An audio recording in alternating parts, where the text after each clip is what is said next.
Welcome to the continuation of our Haskelling series, where we're building this short little program that can help run automated tutorials for a user who's just trying to learn how to learn the basics of the Haskell language.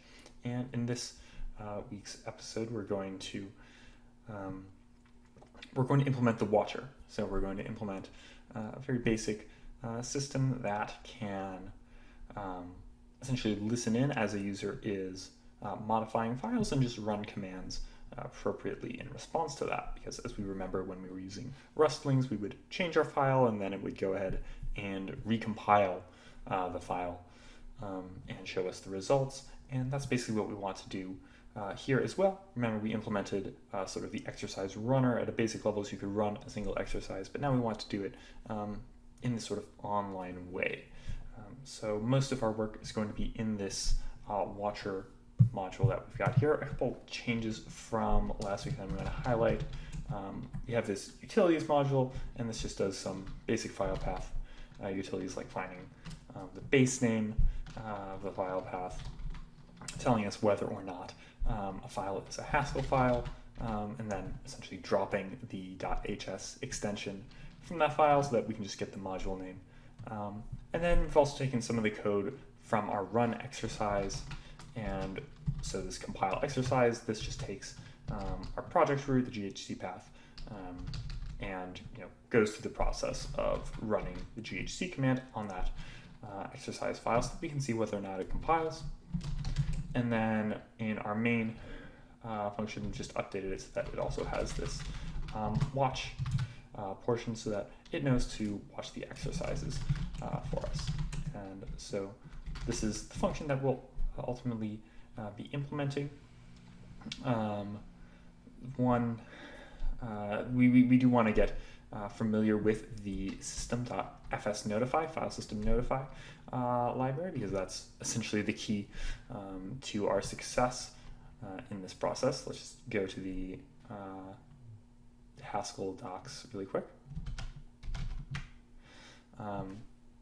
And we see they have a really good example right here at the top. We have this notion of a manager that just handles certain configurations about our program. We have this idea of events where it will tell us if a new file has been added, if it's been modified or removed, give us a time. We won't really use that. We'll mainly just be concerned with modifications to particular files. And then if we look at the configuration, we have this idea of debouncing. This will be important later. The main function that we'll use is watch tree, which will just recursively watch within a particular directory for different changes that we're going to make to files. So it'll have the directory path. It'll have this action predicate, which is whether or not we care about the file change, and then we'll run a particular action. So let's jump into the code. The first thing, so let's just write out essentially the skeleton of our watcher function.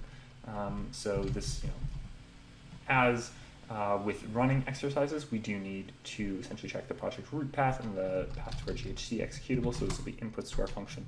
And then we're going to create our configuration. And the default config is mostly what we want here. But we're going to make one change to it, and that's on the debounce.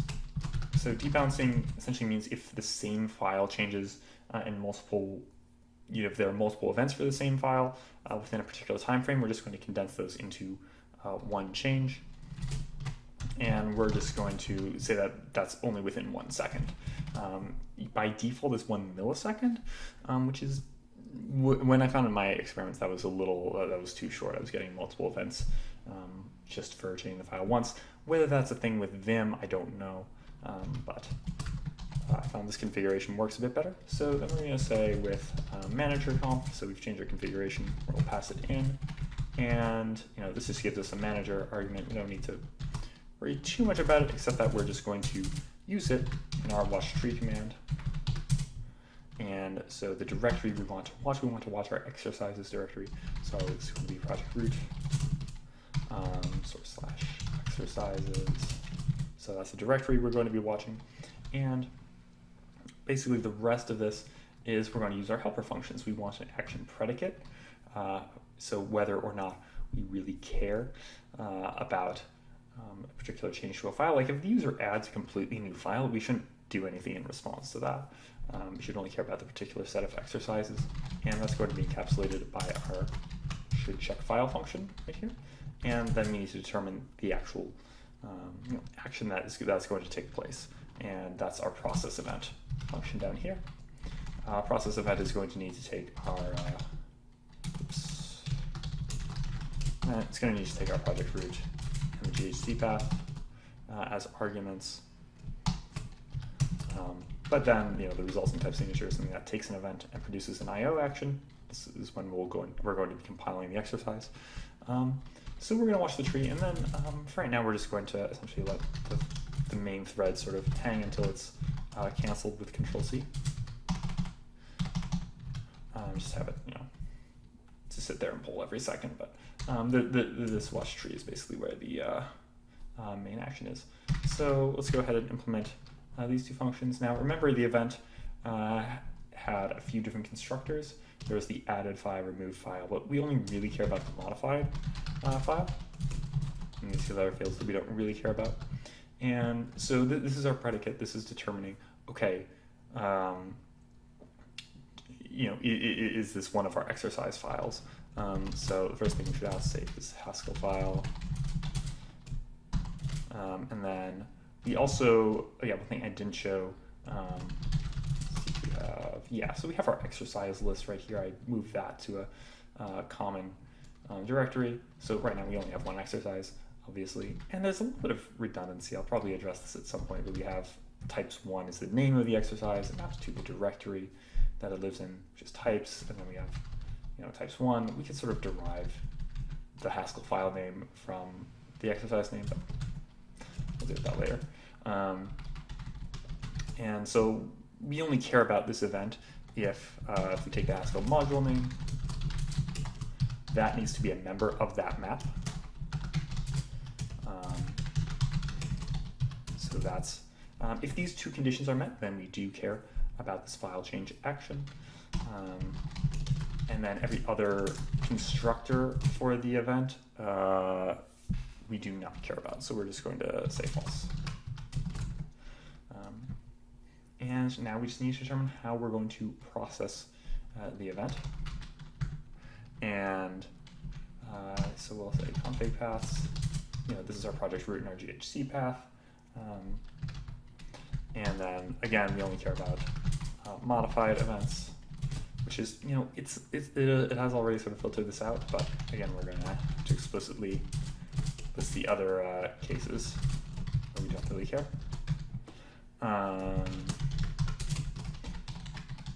So we're going to look up the module name. So first we're going to reuse this a couple times. So we'll say the module name.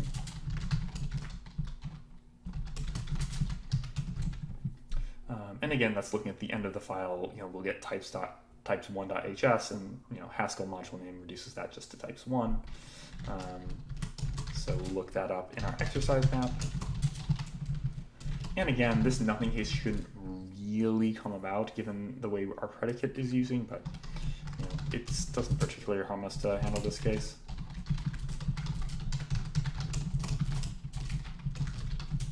And so if we, once we actually pull the exercise info out of the exercise map, remember this is the tuple containing the directory and sort of ultimately the file name. This is just the inputs that we're going to pass into our compile exercise function that we saw in utilities. So exercise info.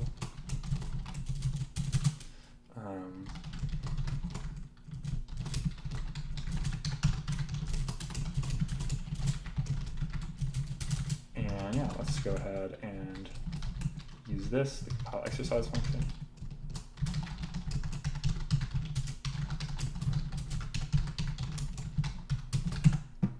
And just like that, we should be done. So let's go ahead and just compile and see if everything works right.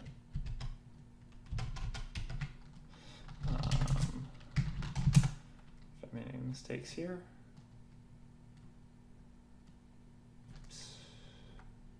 I misspelled manager. How? Let's see. Manger, no, it's manager.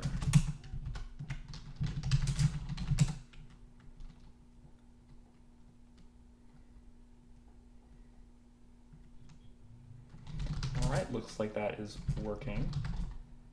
So we'll install it so we can go ahead and run it. And now we're actually going to go into split screen here.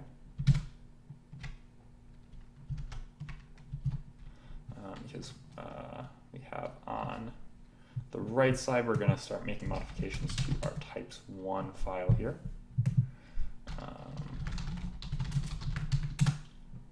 So now we are watching, and let's just, so if we write, then it'll get a modification action. So it goes ahead and compiles our exercise for us, tells us, okay, this isn't right. Let's just say int, and now it compiles. Now it essentially works, and we can keep going back and forth. We can make a strange change, and it's like, oh, a is not an integer, so yeah, our watcher is essentially working. So that's all we're going to cover this week. I think next week we're going to start getting a little more systematic into how we combine exercises together. So the way rustlings work, the way we want our program to work is that we'll start with this basic exercise of like types1, and we'll first check if that's done. If we go ahead and remove this, I am not done comment line, then we should go on to the next exercise, types2, and so on and so forth. So come back next week on Monday Morning Haskell blog channel, and we'll look at that.